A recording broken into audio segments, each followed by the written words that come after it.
Está nos acompanhando pelo Instagram, @maxnairo, você que nos acompanha pelo Instagram, @Raimundo_Ribeiro Filho, seja muito bem-vindo. A nossa sequência de lives aqui, a nossa série chamada Desvendando Carreiras Jurídicas, em que você já sabe que toda segunda e quinta, às 7 da noite, nós trazemos profissionais de diversos ramos do direito para falar sobre suas profissões, para expor suas experiências pessoais, falar sobre sua carreira. Hoje nós teremos a carreira de oficial de justiça.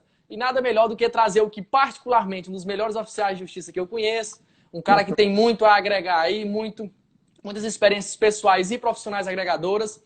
Hoje nós temos a honra de trazer ele, que é especialista em Direito Constitucional, que é oficial de justiça do TJ no Maranhão, e que também é professor universitário. Inclusive, tive a honra de ser aluno deste grande mestre. Raimundo Filho está aqui conosco hoje na série Desvendando Carreiras Jurídicas. Raimundo, desde já lhe agradecer aí pela aceitação do convite, depois de livre e espontânea, digamos assim, pressão, né? Foi muito insistência, mas porque eu sabia do valor que você poderia agregar aqui à nossa série, do profissional que você é. Desde já lhe agradeço, meu irmão, por estar participando aqui com a gente.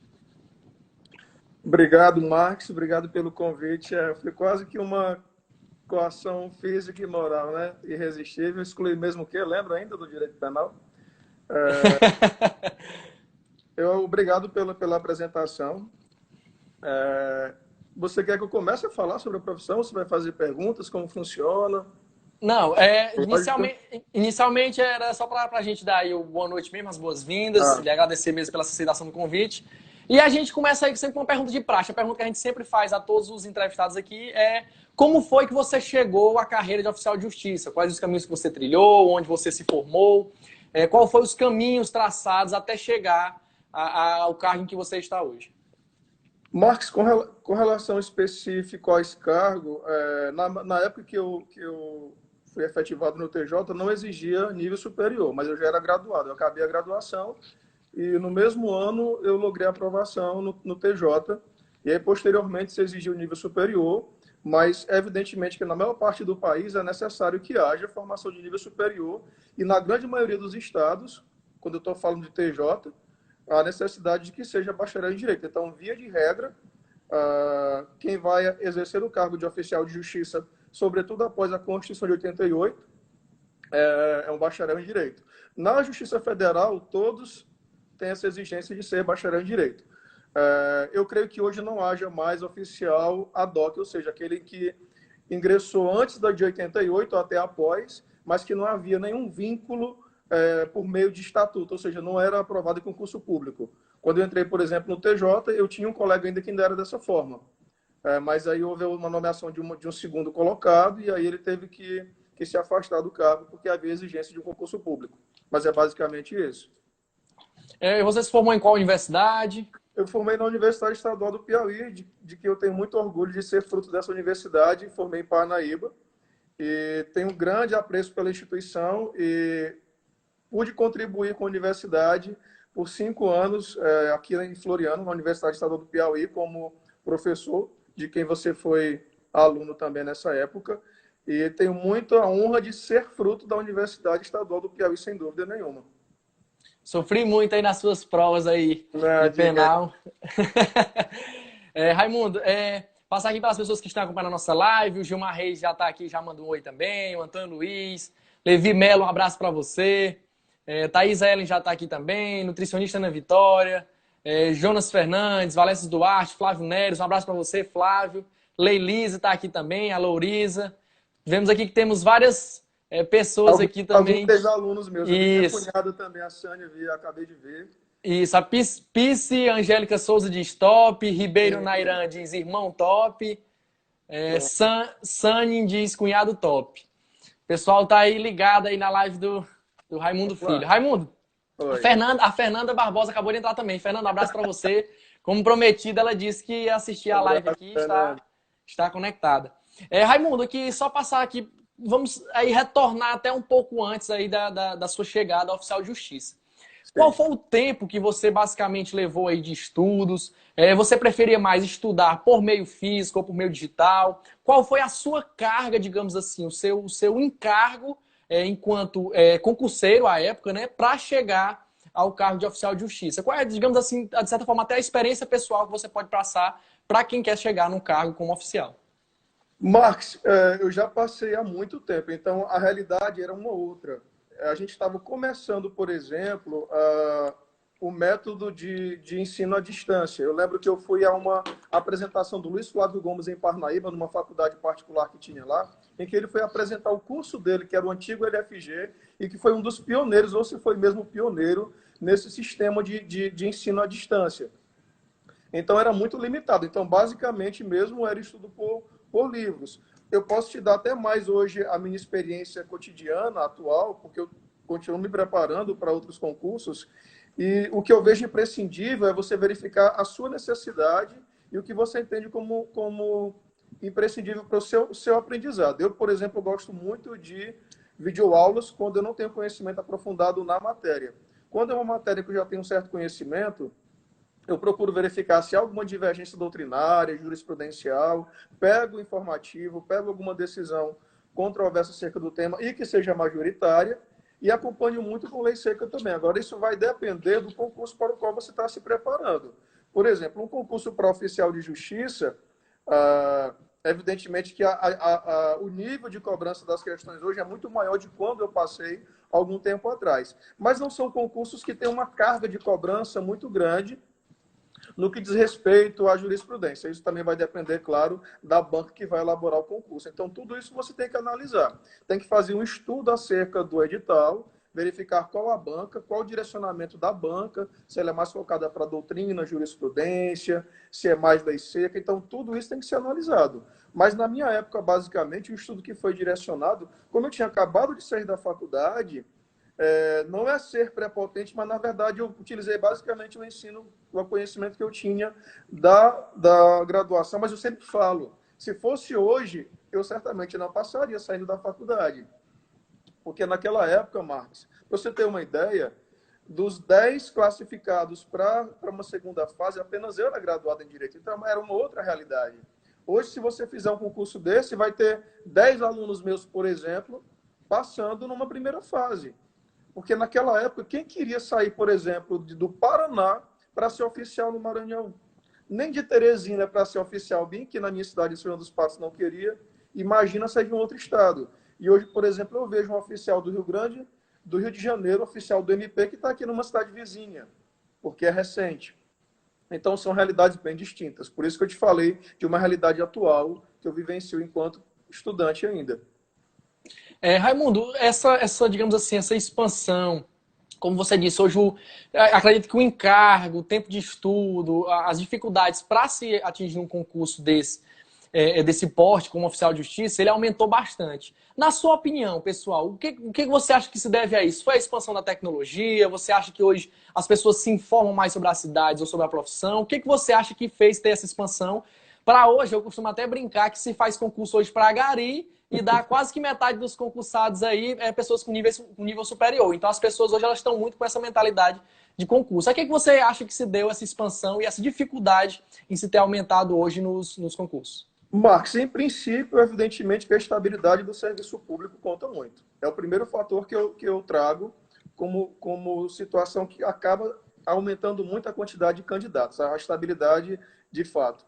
Outra coisa, houve um crescimento muito grande de oferta de curso de nível superior, que não havia, por exemplo, há 15 anos atrás, há 20 anos atrás. Então, pessoas de graduação diversas podem fazer, ainda poderiam, por exemplo, no Maranhão, fazer o curso para oficial de justiça, como houve no último concurso. Era uma graduação de nível superior, independentemente de ser bacharel em direito ou não. Então, isso também favoreceu. Outra coisa, a mentalidade das pessoas mudou também bastante, da necessidade de ter conhecimento, de galgar na sua profissão, independentemente de ser na tua área ou não, mas enveredar pelo concurso público. A mentalidade das pessoas mudou bastante. E evidentemente que o avanço da tecnologia, eu poder estudar em minha casa, ao invés de ter que me deslocar, por exemplo, para um grande centro para fazer um curso preparatório, auxilia bastante. Eu estou fazendo um curso preparatório e não saio da minha casa. Então, evidentemente que isso agregou muito para quem quer estudar para concurso público. Na época da minha especialização, por exemplo, eu ia toda semana para Teresina. Então, você imagina, toda semana ter que percorrer 300 quilômetros para ir e 300 para voltar. E hoje você pode fazer uma especialização por meio virtual, sem problema nenhum. E isso não significa que vai reduzir a qualidade do ensino. Isso vai depender da qualidade do estudante. Não é o ensino que vai ter uma qualidade inferior. É evidentemente que nós temos faculdades e faculdades, cursos e cursos. Mas se o curso é bom, independe se ele é virtual ou presencial. Agora, a qualidade do aluno é que vai fazer a diferença. Certo. Você que está chegando agora, essa live faz parte de uma sequência de lives de um projeto que nós temos chamado Desvendando Carreiras Jurídicas, em que toda segunda e quinta-feira, às 7 da noite, nós trazemos profissionais de diversos ramos do direito aí para falar sobre suas profissões. Hoje nós recebemos aí o doutor Raimundo Filho, que vai falar tudo aí, desvendar tudo sobre a carreira de oficial de justiça. Tive a honra aí de conviver com esse mestre durante um tempo. Vamos passar aqui de novo pelas pessoas que estão acompanhando. O Max Soares está aqui. Fernanda Barbosa diz, meu amigo.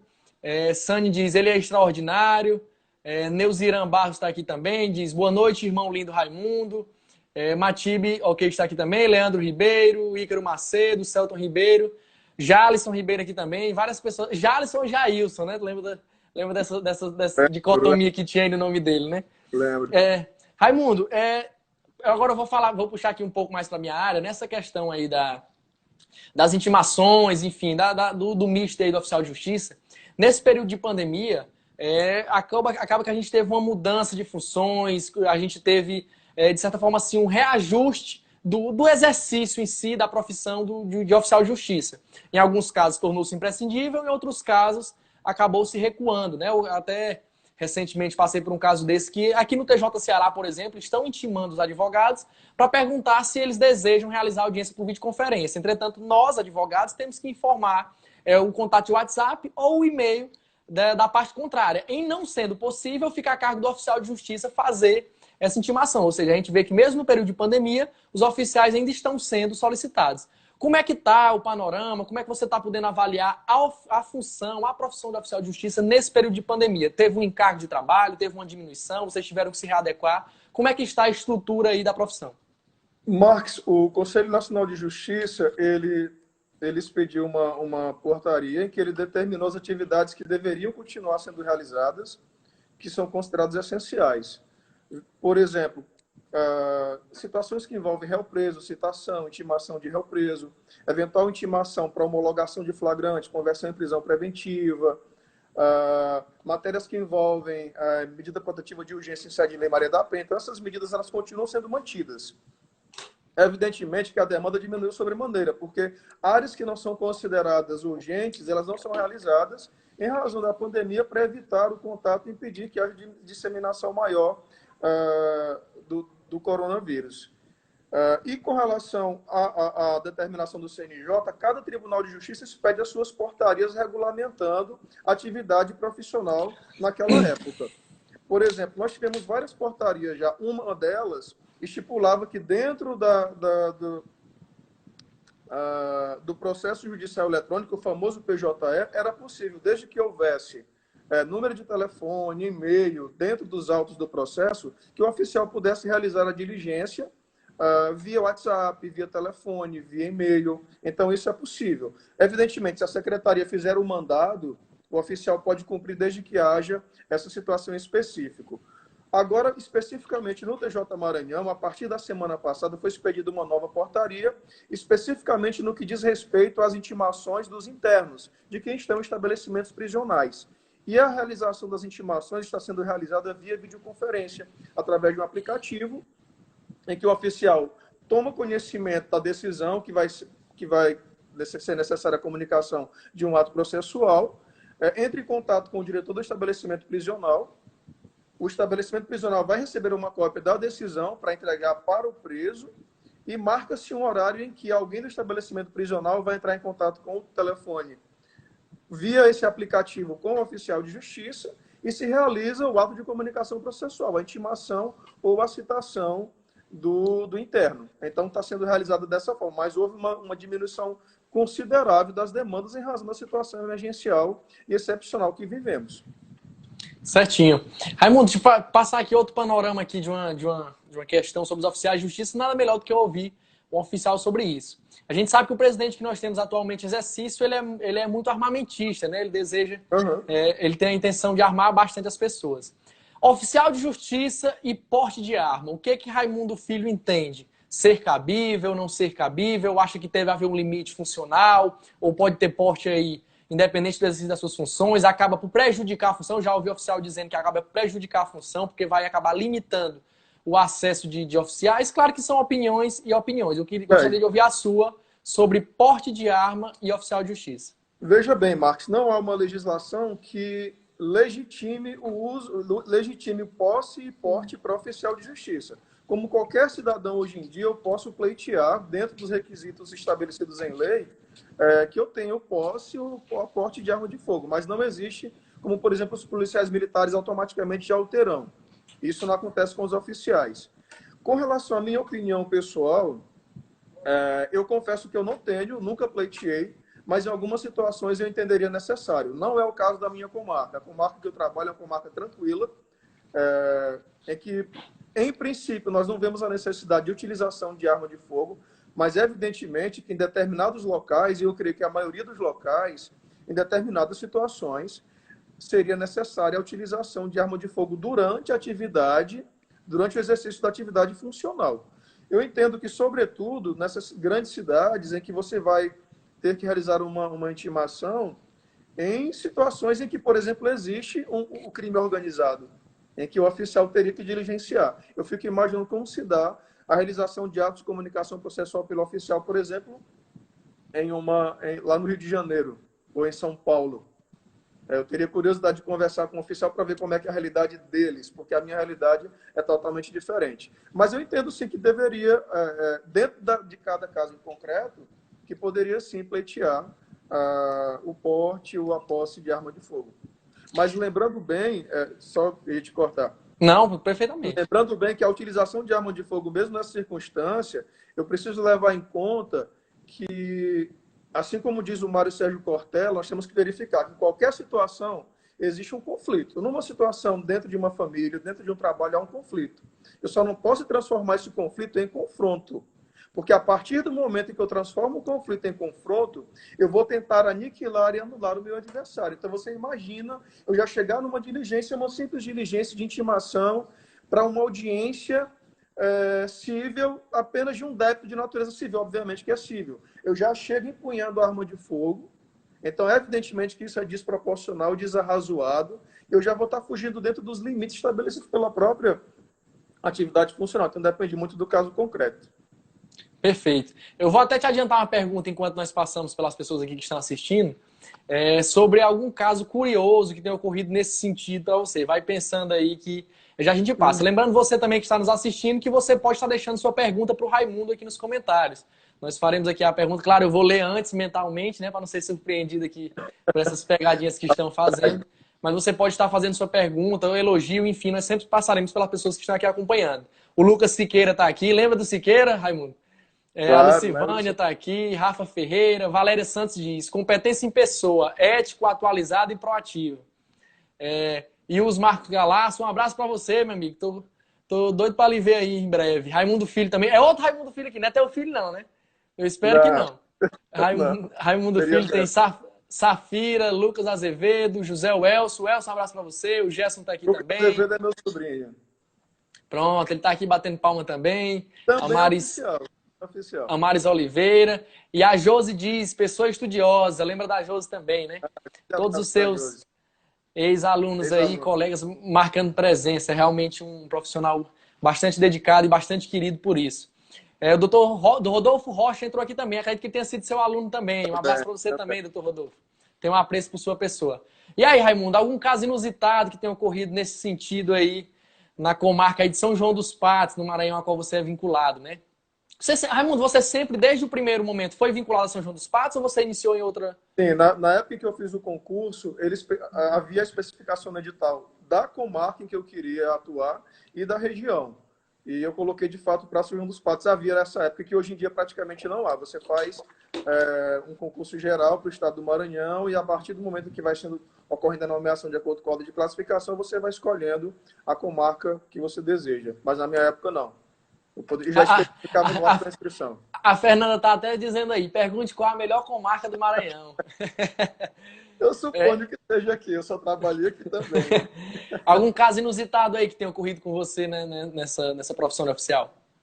Marcos, perdão, Marcos, desculpa. Marques, na verdade, como eu te falei, é uma comarca bem tranquila para trabalhar, é muito bom trabalhar nesse segundo espaço. Nós não temos demandas que acarretam perigo para a gente no dia a dia.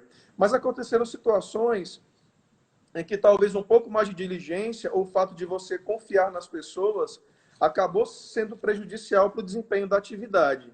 Eu lembro bem de uma situação em uma situação de busca e apreensão, em que o código fala busca e apreensão de coisas, não de pessoas, de coisas, em que os dois oficiais têm que realizar.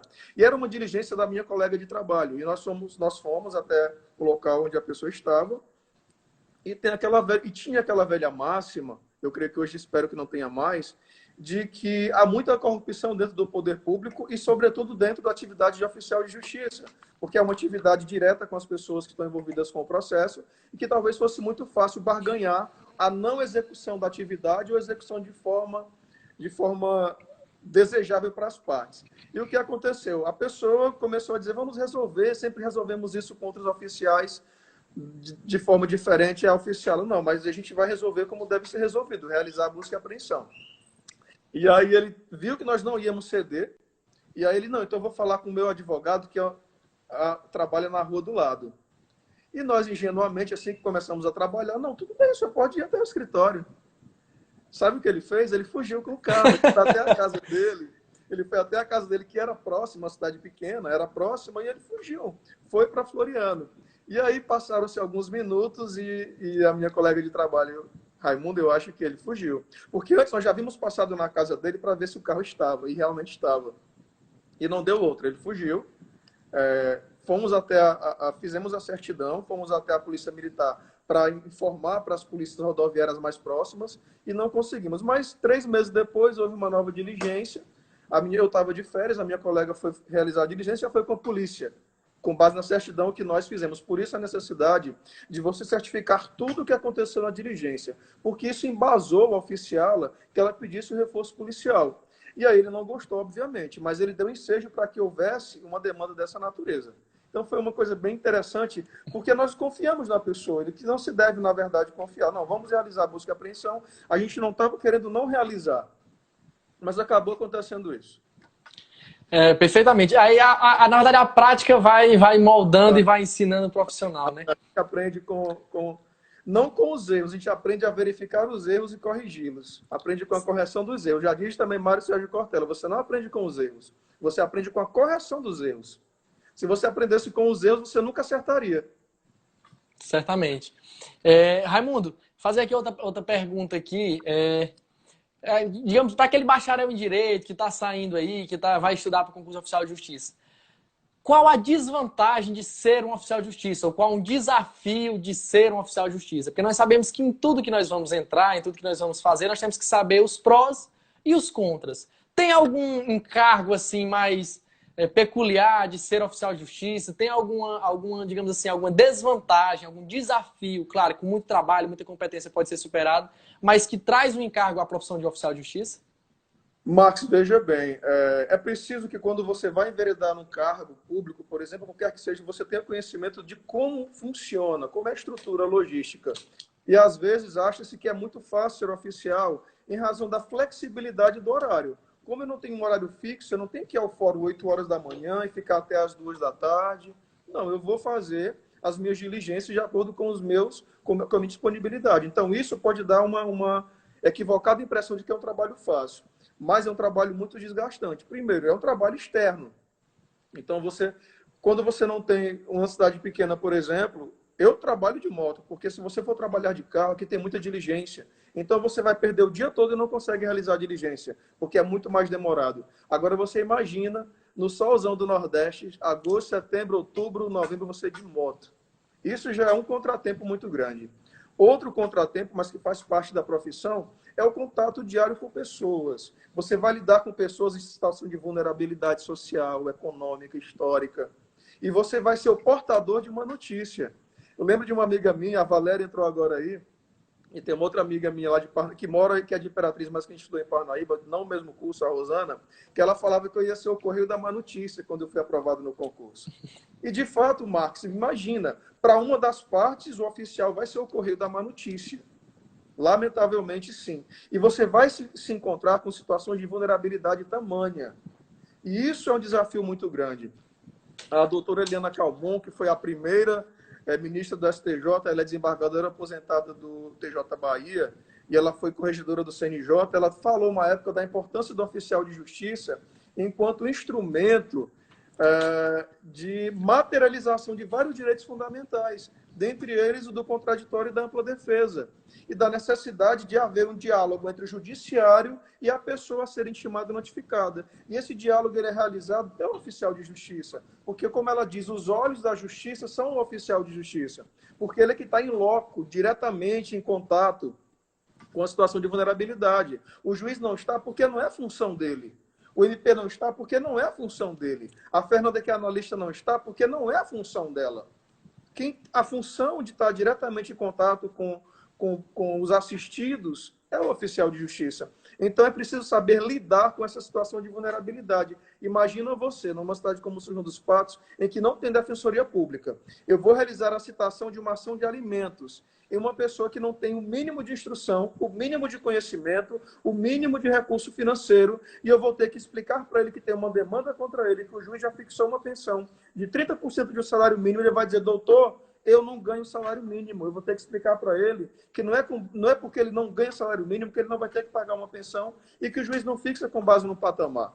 Então, você imagina eu ter que explicar isso para ele. Não é função, segundo o CPC, eu explicar a demanda, explicar a petição inicial, explicar a defesa que ele tem que fazer, ou uma resposta à acusação, uma contestação no cível, ou eventual recurso. Mas imagina como vai ficar essa pessoa. Chega o oficial, já fica com medo, já fala que o Raimundo já chega com aquela bolsa preta e já fica com medo.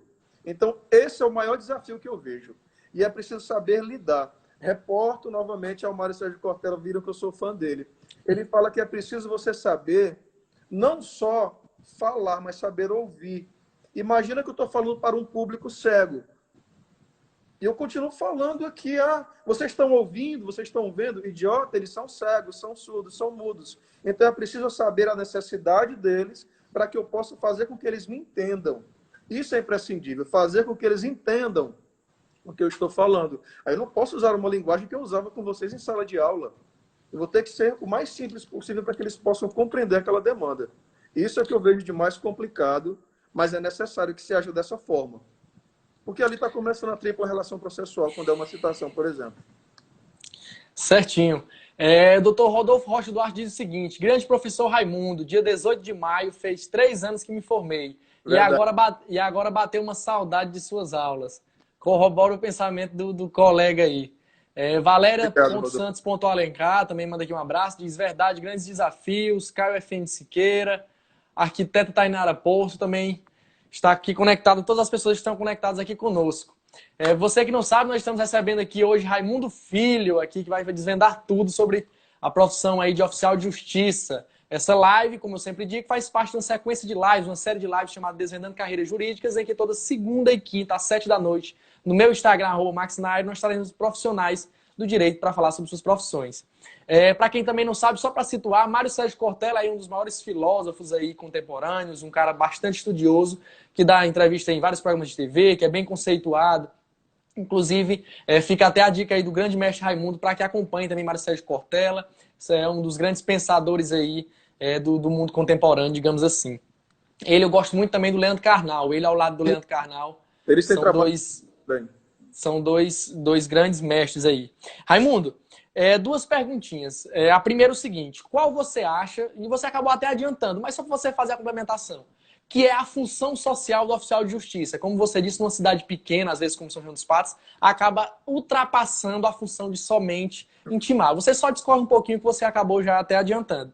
E a outra é o seguinte: quando trabalhava no TRT, eu notei um pouco uma ameaça mais no TRT, não sei se expandiu também para a justiça comum, mas aí você acaba discorrendo sobre isso também. Os oficiais ad hoc, eles representam uma ameaça a novos concursos públicos de oficiais. O que eu acabei notando no TRT é que se estava se estimulando, de certa forma, os oficiais ad hoc, já que você já tinha um servidor contratado, enfim, concursado, e você acaba só criando, digamos, uma função para ele, ao invés de contratar um profissional só para realizar intimações. O que você pensa sobre o oficial ad hoc e sobre, digamos assim, a provisão de futuro para concursos de oficiais de justiça? Se você acha que vale a pena investir na carreira, se vale a pena estudar, se na justiça comum o panorama é diferente, acabe traçando aí um paralelo também nesse sentido. É só encerrar aqui, a Jim Ferreira diz: Raimundo, sou sua grande admiradora, é uma honra ter sido sua aluna. E o professor Fábio Silva diz: saudação especial, doutor Raimundo, jurista fantástico. A Gia é uma querida, foi minha aluna. E o doutor Fábio Silva Araújo é um grande amigo de faculdade, amigo de faculdade, um excelente professor e trabalha em Parnaíba como advogado. E já rodou, ele é dono do Ceará, do Piauí e do Maranhão, para você ter ideia. Cuidado que ele vai chegar na tua cidade também. E é professor universitário. Então, a função social, a função do oficial, eu entendo que é uma função social por conta disso, pelo elo que tem que existir entre a sociedade e o poder judiciário. E, como eu tinha falado anteriormente, da necessidade de você ter cautela quando você vai abordar uma pessoa que vai ser notificada de um ato de comunicação processual. Você deve ter conhecimento, porque você já é advogado e você lida diariamente com isso, como muitas vezes é aterrorizante você ser réu em uma ação civil ou penal, independentemente do que seja, né? Porque muitas pessoas nunca sequer foram acionadas pelo Poder Judiciário e aquilo causa um temor muito grande. Quando você não tem conhecimento, o desconhecido causa muito temor. Imagina quando se fala em justiça. Então, daí a importância do oficial de justiça. Com relação especificamente à estrutura da demanda processual, porque vai formar a tripla relação processual quando é um ato citatório e, evidentemente, vai propiciar que a pessoa possa se defender e possa trazer os argumentos necessários para a sua defesa. Onde não tem defensoria pública, tem que instruir da melhor forma possível. Mas o juiz vai indicar um defensor quando é réu criminal. Mas é imperioso que o oficial saiba lidar com essa situação de vulnerabilidade que vive a população. E com relação à segunda temática de oficiais ad hoc, aqui no Maranhão, eu creio que há muito poucos oficiais ad hoc, porque já houve, depois do meu concurso, que foi em 2005, já faz muito tempo, já houve 2 concursos. No último não houve muita nomeação. Havia até vagas, mas não houve tantas. Mas há poucos oficiais ad hoc. Mas eu não vejo como uma ameaça, mas eu vejo que é uma situação que não está muito dentro da legalidade. Então, obrigatoriamente, o tribunal, se há vaga, deveria fazer concurso para ocupar com oficiais de carreira, e não um servidor que está lá, que é um outro cargo, e vai exercer a função de oficial ad hoc. Eu não vejo como uma ameaça. Eu entendo que vai continuar havendo concursos públicos, mas evidentemente que a demanda acaba diminuindo um pouco. Houve modificação da reforma da Previdência, não atingiu ainda os servidores públicos dos tribunais, porque vai ser uma legislação, uma modificação própria, mas eu não vejo como uma ameaça. Evidentemente que a quantidade de concursos diminuiu bastante, você pode observar, mas eu creio que isso vai dar uma retomada posteriormente. Eu não vejo como uma ameaça, não, em hipótese nenhuma. Não acho que seja uma via mais correta, por exemplo, não é. Eu entendo que deveria haver mesmo um concurso público para que, se tivesse cada carreira com seu respectivo servidor que passou pelo concurso, a despeito de não ter uma preparação específica quando se ingressa no serviço público para analista, técnico, para oficial. Infelizmente não, a gente chega lá e vai aplicar o que a gente viu na teoria, na faculdade e na prática. Em alguns locais até, Raimundo, não quero aqui incumprir a conversa, mas estão se cogitando unir a função de oficial de justiça com a de agente de segurança e transporte. Mas isso aí é papo para outra live aí. Raimundo, na verdade, com esses meios de comunicação virtuais, mesmo assim dá a necessidade da função de oficial de justiça, em várias e várias situações. Mas há várias formas de comunicação processual hoje, por exemplo, por meios eletrônicos, é possível já também. Mas eu acredito que nunca será superado, viu, Raimundo? Eu acho que a questão física é muito complicado ainda, principalmente na justiça, você retirar a questão física. Por exemplo, com as videoconferências agora no período de pandemia, eu acabei até comentando com alguns colegas que eu acho que é um caminho sem volta. Eu acho que passa a pandemia, mas continuam havendo com mais frequência audiências por videoconferência, mas nunca deixará de existir a audiência física, a presença física. As audiências tudo bem, mas o ato de comunicação processual, como que eu vou intimar uma pessoa que não tem acesso à internet, não tem sequer um telefone celular para ter acesso à internet? Na zona rural, por exemplo, como que se vai comunicar? Porque, via de regra, segundo o CPC, a intimação de fato não seria pessoal para oficial, seria uma exceção. Em grande parte das comarcas é a regra, a intimação ainda é feita por oficial de justiça. E você imagina, como que vai ser intimado, como serão realizadas intimações de pessoas que moram na zona rural, no diário oficial? Como é que ela vai ter conhecimento dessa intimação? Né? Às vezes pelo oficial já é difícil, imagine pelo diário Sem oficial, dúvida né? nenhuma. Um dia eu ainda vou gravar uma diligência e depois eu vou te mandar e certamente você não vai passar esse vídeo para frente, porque tem direito de imagem. Não sei se você tem conhecimento disso, né? Eu Mas, pensei que, eu pensei que a gente podia divulgar aqui na série, rapaz. não, não. Raimundo, vou passar aqui um pouco pelas pessoas que estão acompanhando. Doutor Newton Paiva. Newton Paiva, inclusive, tem uma série bacana também. Quero divulgar aqui, hein, Newton? Antônio Alencar Júnior. Um abraço, meu amigo Raimundo Filho, Sumidade do Direito. Grande amigo. Diogo Azevedo está aqui. Arnaldo Messias também, doutor Arnaldo. Um abraço para você. Clécio Rodrigues está aí também. O Anselmo Rocha diz o seguinte: fiquei lisonjeado pelo professor Raimundo ter feito parte da minha banca de defesa do TCC. A primeira defesa virtual da UESP Floriano. Um homem de conhecimento enorme.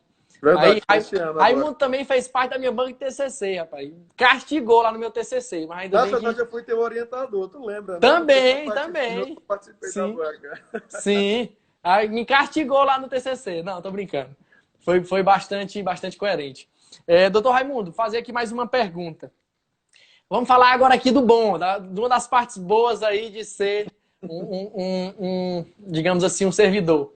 Quanto está hoje a remuneração inicial de um oficial de justiça? Aí não precisa falar muito especificamente da sua situação, mas de um oficial de justiça no geral. Quanto é que o bacharel em direito, que está pensando aí em estudar, qual é a meta que ele tem que ter aí de ganhos de um oficial de justiça no Maranhão hoje? Claro que varia aí de estado para estado, mas no Maranhão, quanto é que está a remuneração inicial? Eu vi que a Ana Vitória, uma grande amiga, entrou, meu irmão também, Diogo, entrou. Marcos, essa pergunta tinha que ser tua mesmo, até muito indiscreto. Mas claro que está lá no portal da transparência. Como você falou, Marcos, depende de cada estado. Eu confesso que eu não tenho conhecimento de todas as unidades da federação, mas o Maranhão eu creio que é um dos que tem uma remuneração melhor para o cargo de oficial de justiça.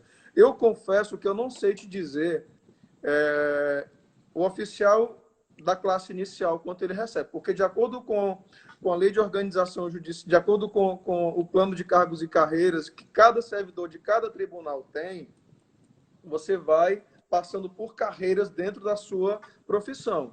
E se tem produtividade, tem um acréscimo, se você já está com mais anos de atividade, você vai mudando de classe, então isso vai fazer com que altere. Mas eu creio, Marques, que o vencimento base, isso eu estou falando por base, eu não tenho certeza, porque eu já estou há muito tempo no tribunal e eu não fico acompanhando isso. Mas eu creio que, em média, o vencimento deve ser entre 8 e 8.500 o vencimento. Mas, no caso do Tribunal de Justiça do Maranhão, nós temos o adicional de qualificação, por você ter feito especialização, cursos dentro da área afim com a atividade que você exerce, ou dentro do curso de bacharel em Direito, por exemplo. Tem um percentual, isso vai depender de cada estado. Tem auxílio saúde, auxílio alimentação. Isso também depende, evidentemente, de cada estado.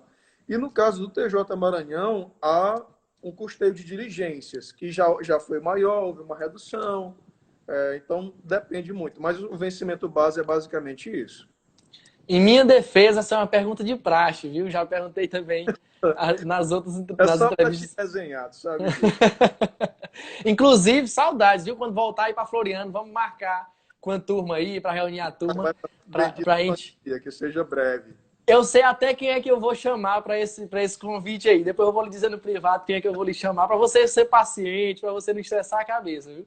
Tudo bem. Já Ei, tá Raimundo. tentando, né? Raimundo, outra pergunta aqui, mais pessoal. A gente aqui, eu até acho que você já está acostumado, a gente fica sempre flutuando entre a função em si e a experiência pessoal, porque eu acho que a intenção da série principal, quando eu criei, foi essa, de trazer realmente conhecimento do profissional para a série. Eu acho que é bom você falar com o profissional, é bom você saber o que o profissional pensa da função, o que aquilo representou para o profissional, para que você, em cima das suas escolhas, tome como base aí. Então, eu queria perguntar o que é a função de oficial de justiça, o que o seu trabalho representa para você? O que mudou na sua vida? O que assim, lidar enquanto realização profissional? O que ser um oficial de justiça representa para Raimundo Filho hoje? Marx, com toda a sinceridade que sempre você me é peculiar e você deve ter conhecimento disso, me fez ver as pessoas de uma outra forma e trazer mais humanidade para mim, porque a humanidade padece de humanidade, infelizmente.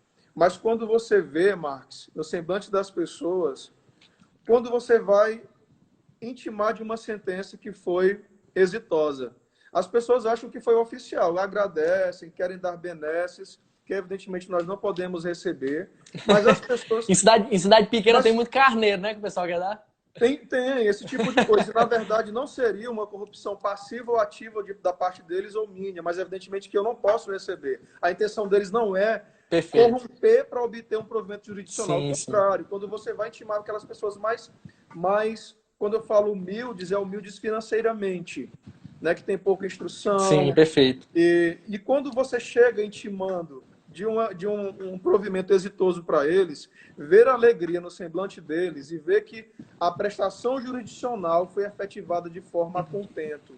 Isso é muito prazeroso. Infelizmente, nós padecemos muito ainda disso, a morosidade do procedimento, dos procedimentos que a lei traz, a quantidade de demandas.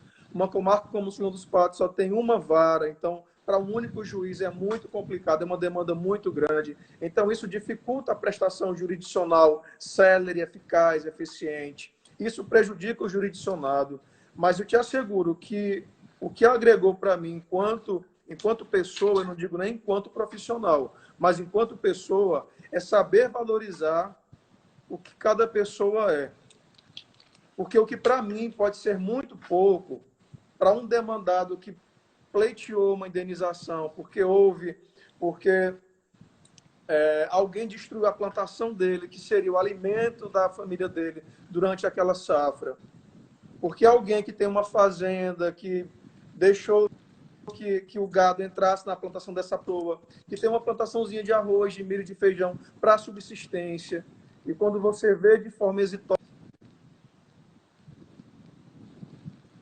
consegue trazer um certo alento para a pessoa, mesmo para aquela pessoa que, teoricamente, praticou um crime, porque ela está sendo acusada, mas você explica, olha, isso aqui é uma demanda. Geralmente, a esposa ou a mãe, quando o réu é um homem, já diz, meu filho, mas ele vai ser preso. Disse, olha, senhora, ele está sendo acusado ainda de um crime. Ele vai ter a oportunidade de se defender através de um advogado, ele vai ser chamado para contar a versão dele, ele vai dizer o que realmente aconteceu. Depois disso, o juiz vai decidir se ele tem culpa ou não. Mas esse crime dele pode pegar até tantos anos de prisão. Eu não vou negar para a senhora. Mas essa possibilidade que eu tenho, não de mascarar a realidade, mas de aclarear a situação, me traz um conforto muito grande de saber que pelo menos eu pude trazer um certo alento para aquela pessoa. Evidentemente que eu não posso dizer que ela vai ser condenada ou não, porque eles perguntam, e aí, doutor, mas eu vou ganhar essa causa quando eu vou intimar? Disse, olha, nem o advogado pode dizer isso, muito menos eu posso dizer isso. Me pergunta também. Se o advogado lhe disser isso, fuja dele, me ligue que eu lhe mando um outro advogado, porque esse daí, se ele disser que você vai ganhar a causa... Tem uns que dizem assim, Raimundo, doutor, o senhor me garante que eu ganho? Eu digo, rapaz, se eu lhe garantisse que eu ganhava, eu era juiz, não era advogado. Não era advogado, exatamente. O juiz, quando analisa os autos, ele vai garantir se ele vai dar provimento ou não, mas o advogado, o oficial, não vai poder. Mas é basicamente isso, Max, é trazer mais humanidade para... Porque a gente que está num outro... Nós somos privilegiados. E quando nós somos privilegiados, nós vivemos numa redoma e nós não conseguimos enxergar o mundo que está ao nosso redor. Que nós somos uma pequena partícula dentro desse mundo de pessoas que não são privilegiadas. E viver cotidianamente isso me faz ter essa consciência. Raimundo, numa recente entrevista que eu tive, eu costumo dizer que é o seguinte, uma das coisas que me apaixonou no direito foi ver que eu poderia ajudar tanto quanto alguém formado em medicina, tanto quanto alguém formado em enfermagem. Socialmente, a gente tem muito aquela ideia de que só os profissionais da saúde ajudam, mas nós do direito, nós temos funções importantíssimas mesmo, funcionando inclusive como alento, como psicólogos, como enfim. A gente acaba transpassando aí a nossa função diária. Certamente, pelas suas palavras, Raimundo é um oficial feliz hoje, né? Sim, Raimundo, sim. Passar aqui pelas pessoas, psicólogo do Estado do Honorato diz, humanização na área do direito, que maravilha, perfeito. O Leandro Lopes Silva diz o seguinte, doutor, uma pergunta, Cabe ao oficial intimar e no final do processo o mesmo deve levar a sentença ou não? Acho que a pergunta é o seguinte: o mesmo oficial que intimou é o mesmo que tem que intimar da sentença? Tem essa obrigatoriedade? Veja bem, depende de como foi distribuído. Quando distribuem os autos, o doutor Marques vai ingressar com uma demanda, vai ser o número 1 de 2020. Aí o sistema já vai distribuir aleatoriamente para os oficiais da comarca onde não há central de mandados, como não há aqui. Então, eu vou estar vinculado àquele processo. Então, eu vou trabalhar naquele processo das intimações, salvo nos períodos de afastamentos regulamentares, como, por exemplo, férias. Então, se evidentemente houver uma demanda dentro daqueles autos processuais em que eu estiver de férias, é evidentemente que o oficial, no caso, a oficial que trabalha comigo, vai cumprir a demanda. Mas não há uma vinculação, não. Pode ser que seja um outro oficial que cumpra. Não tem problema nenhum, não. Perfeito. Nessa mesma linha, Raimundo, e aí eu até lhe digo que eu vou fazer algumas perguntas que até a gente já sabe a resposta, mas para as pessoas que estão acompanhando também se situarem.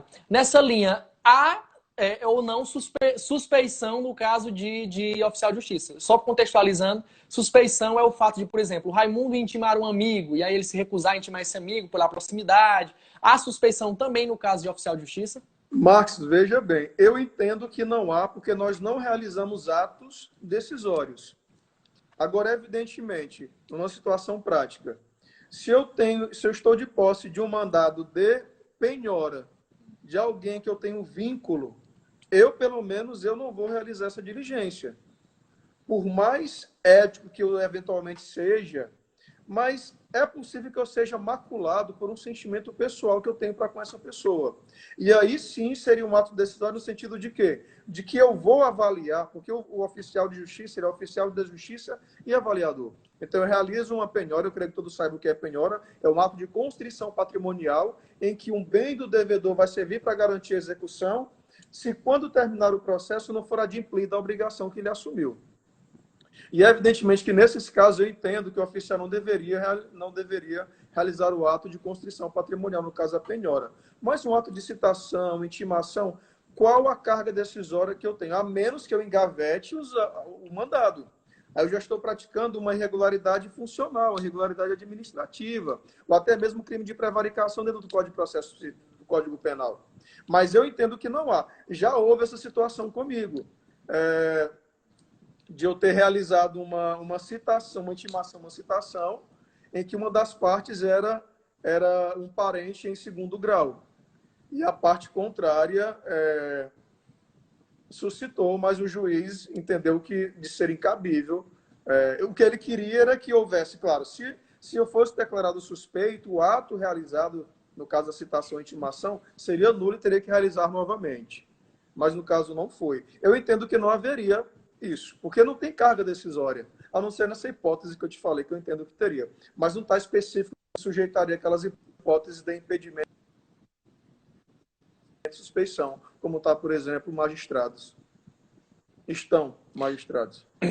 Só contextualizando aí para quem não é formado em direito, penhora nada mais é do que o seguinte: se eu devo 10 mil, vou para a justiça, não paguei essa dívida, então o Raimundo vai lá na minha casa e apreende, por exemplo, um carro, apreende, por exemplo, uma moto, para que aquele bem seja leiloado e aquele valor seja pago a dívida aí que eu não tive como pagar de livre e espontânea vontade. Então a pergunta foi mais nesse sentido, de se o Raimundo, se tivesse um amigo que tivesse que realizar essa penhora, se ele poderia dizer, não vou fazer porque é meu amigo, passa para outro oficial. No caso, ele disse eu não realizo. que na opinião dele não realizaria e passaria para... Mas outro ato de comunicação processual, sim. Para um colega. Perfeito. Raimundo, já estamos aproximando aqui de falar da nossa live, faltam aproximadamente aí 10 minutos. Quando a live é boa aí, passa rápido, que a gente nem olha o tempo aí. Só uma última perguntinha. Por que oficial de justiça? Diante de tantos concursos, diante de tantas, assim, gamas de possibilidades, que o direito... Na sua época, você até falou que, não era, que já era formado, mas não havia esse requisito mínimo, né? Mas diante de tantas profissões, diante de tanta gama aí de leque de possibilidades, por que, no seu caso, escolher a profissão de oficial de justiça? Marx, eu vou ser bem sincero contigo. Na época, não era minha intenção ser servidor público. A minha intenção era ser advogado, eu tinha uma proposta em Parnaíba. Na época, eu não poderia fazer o AB como vocês fizeram no bloco, eu teria que ter terminado a faculdade para fazer o AB. E surgiu esse concurso do TJ. E, ao mesmo tempo, eu estava fazendo a prova da ordem para poder voltar para Parnaíba para advogar. E eu fui passando nas etapas da prova do TJ, que foram 4 etapas na época, e a da OAB já eram 2. Então, eu passei em novembro na OAB e em dezembro no TJ. E logo fui nomeado. E aí veio aquela pressão de parentes, familiares, assume, é um cargo público. Na verdade, não era a minha intenção ser servidor público, nem magistrado, nem membro do MP, nem analista, nem oficial de justiça.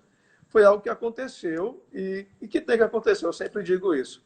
Eu me pergunto como seria se eu tivesse voltado para Parnaíba e atuado como advogado. Mas isso eu nunca vou saber. Mas, certamente também seria bem sucedido. Isso a gente não tem dúvidas. É muito estudioso, muito aplicado. Não teria me dado trabalho na monografia, né? Sim.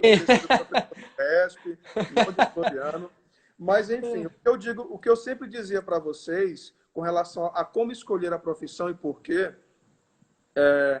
e aí eu dizia já, olha, eu não estou querendo ser hipócrita, porque eu estou num cargo público já, que tem uma remuneração que, para os padrões brasileiros, nós somos privilegiados, porque a remuneração, de fato, não é ruim no TJ Maranhão. Mas eu sempre dizia para vocês, escolham o que vocês querem ser, façam o que vocês querem ser e que façam vocês felizes. Evidentemente, Marcos, que se eu escolho uma profissão que eu gosto, que me dá prazer trabalhar e que seja bem remunerada, é o sonho de todo mundo. Se você puder conciliar as duas coisas, é maravilhoso, porque você vai poder trabalhar porque você gosta, você não vai ir para o trabalho chateado, zangado, poxa, vou ter que ir mais um dia para o trabalho, você vai com prazer. Evidentemente que tem dias e dias que você está melhor, como não tão bom, mas o que eu sempre dizia para vocês era isso, façam o que vocês querem fazer, com a sinceridade que vocês têm dentro de si, para o que vocês podem contribuir para a sociedade com essa profissão. E eu sei a contribuição que eu posso dar hoje para a sociedade enquanto dentro da atividade que eu exerço. Assim como você também deve ter conhecimento exercendo mundos de advocacia pública. Então, o que eu digo é isso. Mas não era o intento inicial, nem sequer ser servidor público.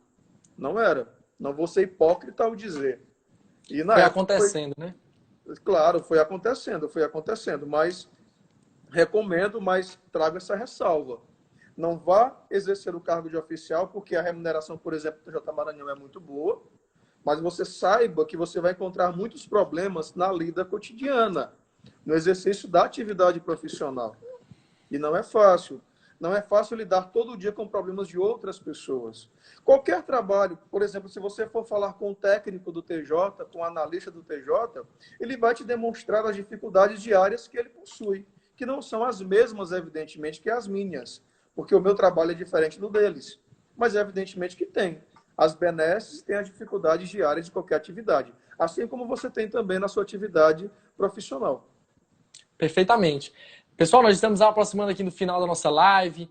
Você que esteve acompanhando aí, meu muitíssimo obrigado. Lembrando que essa live faz parte de um projeto chamado Desvendando Carreiras Jurídicas, em que toda segunda e quinta, às 7 da noite, no Instagram, @MaxNairo, nós trazemos diversos profissionais aí dos âmbitos do direito. Hoje nós estivemos com o Raimundo Filho aí para falar sobre a profissão de oficial de justiça.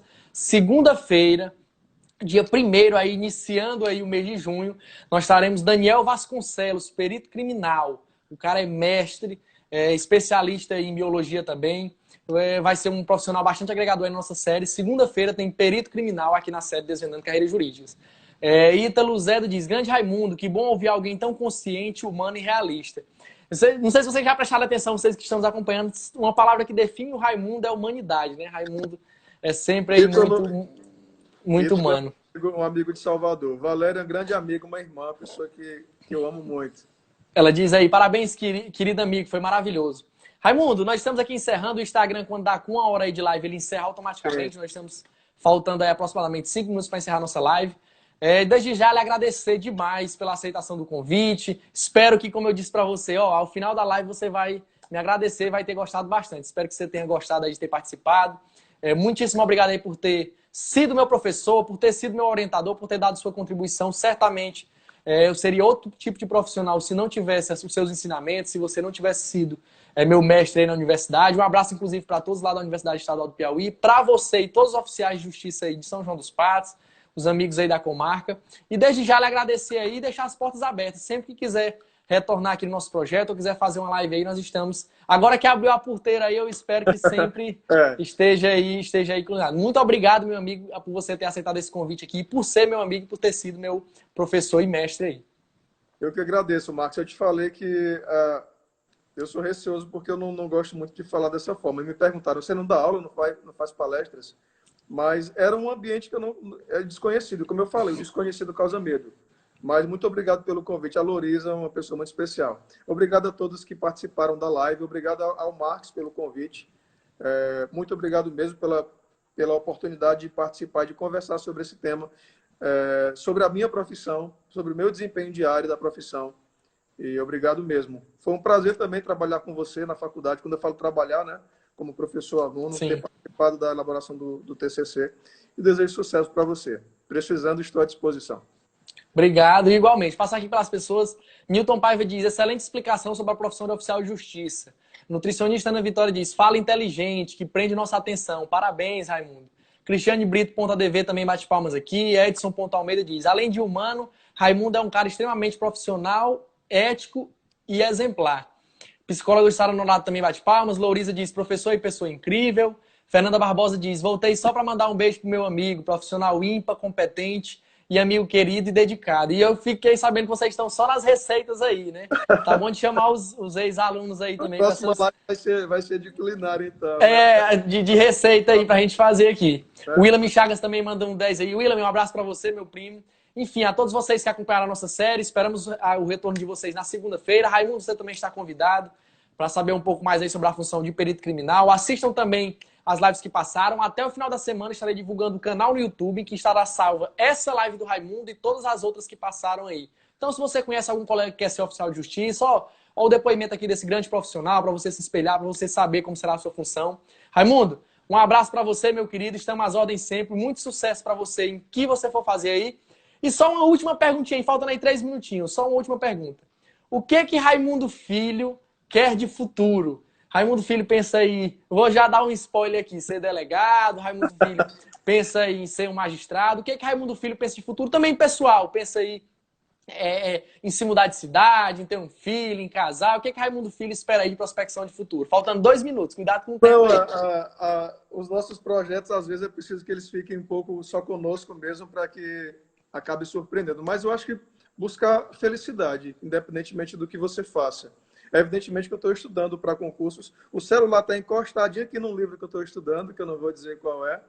Mas eu estou sim estudando, Marcos. E se der certo, a gente vai compartilhar com os amigos. Porque eu sei que assim como é uma felicidade para mim, ver o sucesso de vocês também é recíproco. Pronto, tranquilo. Como tu sabe que eu não guardo segredo, né? Eu já vou adiantando. Quando você for delegado, você lembra dos amigos aqui também, viu? Um abraço, meu querido. Até a próxima, hein? Obrigado. O Lucas Siqueira diz aqui, grande Raimundo, um abraço. Gilmar Reis também. Edson Almeida diz, Fernando e Raimundo nas receitas, já quero. Ed Corumba diz, grande Raimundo. Fernanda Barbosa diz, viajar para a Europa em setembro. Será que vai sair essa viagem aí para a Europa? Tá numa pandemia, rapaz. Nem pode, a pandemia nem vai ter passado essa pandemia aí. Raimundo, um abraço e até a próxima, hein, cara? Um abraço.